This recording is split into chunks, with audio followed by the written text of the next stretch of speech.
টানা ৩ বছর ধরে আদালতে যৌন হয়রানির মামলা চলছে পরিমণির। রোববার সেই মামলার জন্য সাক্ষ্য দিতে ফের আদালতে হাজির পরিমণি। এদিন বেলা ১২টায় আদালত চত্বরে উপস্থিত হন তিনি। ঢাকার নারী ও শিশু নির্যাতন দমন ট্রাইব্যুনাল ৯ এর বিচারক শাহিনা হক সিদ্দিকার এজলাসে সাক্ষ্য দেন দুই বাংলার জনপ্রিয় এ নায়িকা। তবে এদিনের শুনানির ফলাফল এখনো জানা যায়নি।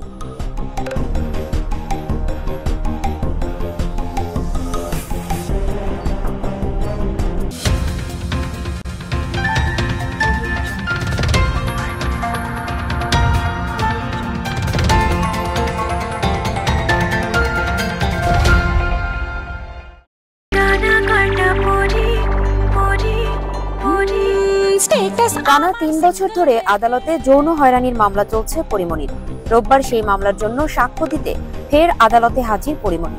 এদিন বেলা ১২টায় আদালত চত্বরে উপস্থিত হন তিনি।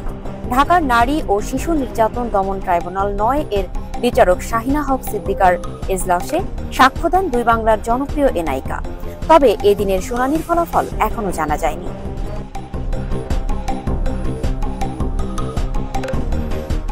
এর আগে ২০২১-এর ১৪ জুন প্রথম সারির একটি ক্লাবের সভাপতি নাসিরউদ্দিন মাহমুদ এবং তার বন্ধু আমির সহ মোট ৪ জনের বিরুদ্ধে ধর্ষণ এবং হত্যার চেষ্টা বিষয়ে সাভার থানায় লিখিতভাবে অভিযোগ জানান পরিমণি।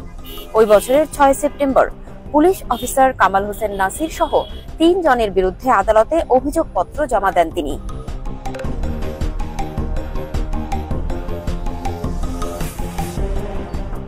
তার আগে ৬ জুলাই অবশ্য ঢাকার সিনিয়র জুডিশিয়াল ম্যাজিস্ট্রেট রাজীব হাসানের আদালতে নায়িকা সহ ৩ জনের বিরুদ্ধে পাল্টা মামলা দায়ের করেন অভিযুক্ত। পরি ছাড়াও এই মামলার অপর ২ আসামি ফাতেমাতুজ জান্নাত বনি এবং জুনায়েদ বগদাদি জিমি।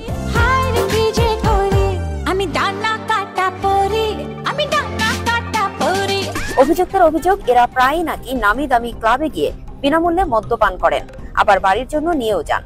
দাম চাওয়া হলে উল্টো থানায় মিথ্যে অভিযোগ দায়েরের ভয়ও দেখান তারা।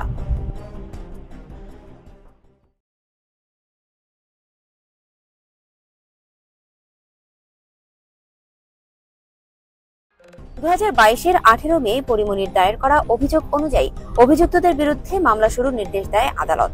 ২০২২-এর ২৯ নভেম্বর নায়িকার জবানবন্দি দিয়ে শুরু হয় মামলার সাক্ষ্য গ্রহণ।